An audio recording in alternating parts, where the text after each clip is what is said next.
प्रदोष व्रत की कथा। प्राचीन काल में एक गरीब पुजारी हुआ करता था। उस पुजारी के मृत्यु के बाद उसकी विधवा पत्नी अपने भरण पोषण के लिए पुत्र को साथ लेकर भीख मांगती हुई शाम तक घर वापस आती थी। एक दिन उसकी मुलाकात विदर्भ देश के राजकुमार से हुई, जो कि अपने पिता के मृत्यु के बाद दर दर भटकने लगा था। उसकी यह हालत पुजारी की पत्नी से देखी नहीं गई। वह उस राजकुमार को अपने साथ अपने घर ले आई और पुत्र जैसा रखने लगी।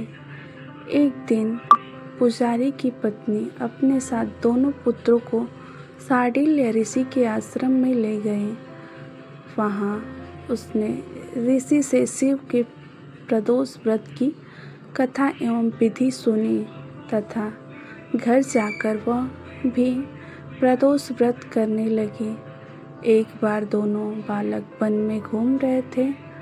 उनमें से पुजारी का बेटा तो घर लौट गया, परंतु राजकुमार वन में ही रह गए।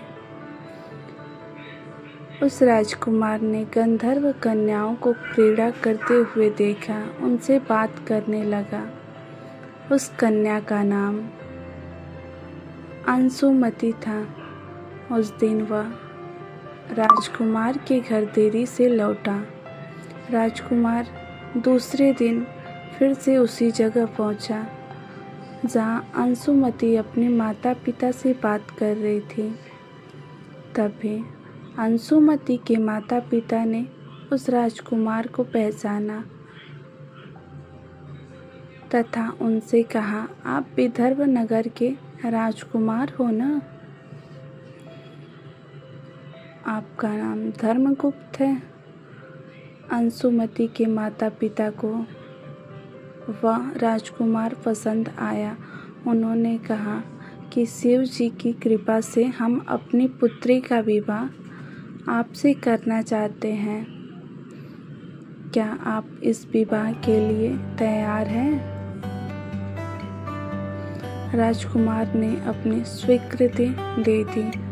उन दोनों का विवाह संपन्न हुआ। बाद में गंधर्व की विशाल सेना के साथ विदर्भ पर हमला किया। घमासान युद्ध पर विजय प्राप्त की तथा पत्नी के साथ राज्य करने लगा।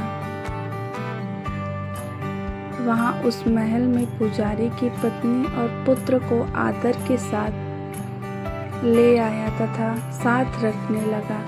पुजारी की पत्नी पुत्र के सभी दुख व दरिद्रता दूर हो गई। वे सब सुखी से अपना जीवन व्यतीत करने लगे। एक दिन अंशुमति ने राजकुमार से इन सभी बातों के पीछे का कारण पूछा। तब राजकुमार ने अंशुमति को अपने जीवन की पूरी बात बताई और साथ ही प्रदोष व्रत का महत्व भी बताया। व्रत से प्राप्त फल से भी अवगत कराया। उस दिन से प्रदोष व्रत की प्रतिष्ठा व महत्व बढ़ गया तथा मान्यता अनुसार लोग यह व्रत करने लगे। कई जगहों पर अपनी श्रद्धा के अनुसार स्त्री पुरुष दोनों ही यह व्रत करते हैं। इस व्रत को करने से मनुष्य के सभी कष्ट और पाप नष्ट होते हैं एवं मनुष्य को अभीष्ट की प्राप्ति होती है। Thank you. धन्यवाद।